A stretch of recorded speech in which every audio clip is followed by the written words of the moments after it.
Repeat after me, please. When you're hot, you're hot. And when you're not, you're not. Shake somebody's hand on your right and left and say, I'm hot this evening. Look out.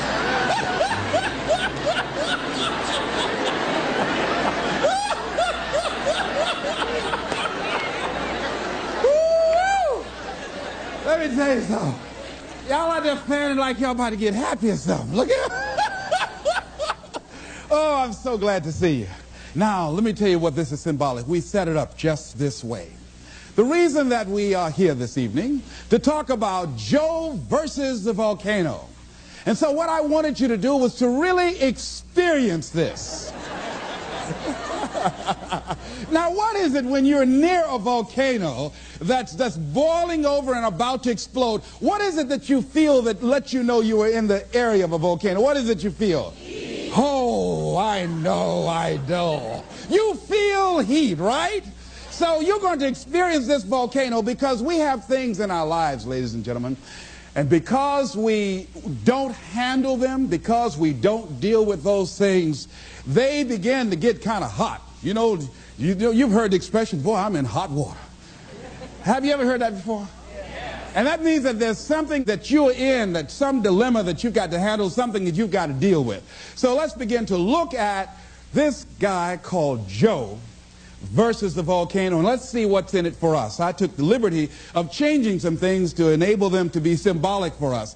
And Tom Hanks plays this role, and for those of you that have not seen the movie, it's about a guy who was going to work every day. It was very depressing. I mean, when you see it, I mean, the photography is very dingy looking and gray and very dim lighting, and the people are going in looking drab, doing the same old thing every day in the same old way. Some of you work with people like that. There are faces that you wish you never ever saw. Am I right? I mean, if you never saw them again, it would be too soon. Now, am I right? I'm going right, all right? So this is what was going on. This guy was going into this job where it was a dead-end job. He wasn't happy. He was miserable, and many of us can identify with that. He knew that he was capable of doing more, but he had really given up on himself. He had really sold himself out. Yeah, some of us have done that. He made a trade-off. For whatever reason, he decided to do this. This is why we can identify with him. And the volcano is symbolic of the challenges that we invariably face in life, of the problems that many of us run away from handling.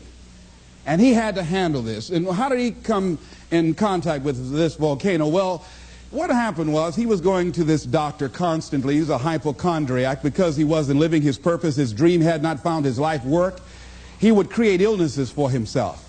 And so what happened in the process, this doctor decided, he set him up really. See, when you're not living your goal, you go through life living like a victim. People can set you up for anything. They can run any kind of game on you and you go for it. I had a saying when I was in radio, stand up for what you believe in because you can fall for anything. Well, Joe didn't believe in very much, including himself and his dreams, see? So he was very vulnerable. And so Joe was set up by this doctor. This doctor told him that he had a rare disease and he had 6 months to live. This disease was called a brain cloud. Oh, Cadumbo Joe went for it. He believed it. But you know something? It changed his life. It changed his life. And so he was told, look here, you don't have long to live anyhow. The guy said, why don't you do this? I'm going to give you all my credit cards, and this way you can live like a king, and there's something I want you to do. There was a catch. There's a volcano on an island that's about to erupt. And unless somebody jumps in that volcano, sacrifice their life, these people on this island will perish. Well, your life isn't worth much if you don't have that long anyhow. So why don't you take my credit cards, all my American Express, MasterCharge, take all of them, go live like a king and die like a man. And Joe said, okay. What did he have to lose? He was going to die anyhow. And his life didn't have any meaning and value to him as it was. So this was no big sacrifice on Joe's behalf. Now that says something about us, people, human beings. That when you have not structured your life so that it can have some meaning and value for you, that you'll be willing to throw your life away into anything. See, the volcano could be alcohol. It could be drugs. It could be a job that does not meet who you are. That you go through life, you're doing it so long, you're operating in this and you're acting out that role of mediocrity for so long, you think it's you. It could be a relationship that's no longer giving you what you want and creating dis-ease in your body. It could be any kind of circumstance, like in his work environment. It was toxic, it wasn't good for him. But he didn't have the guts to do anything about it, to act on it.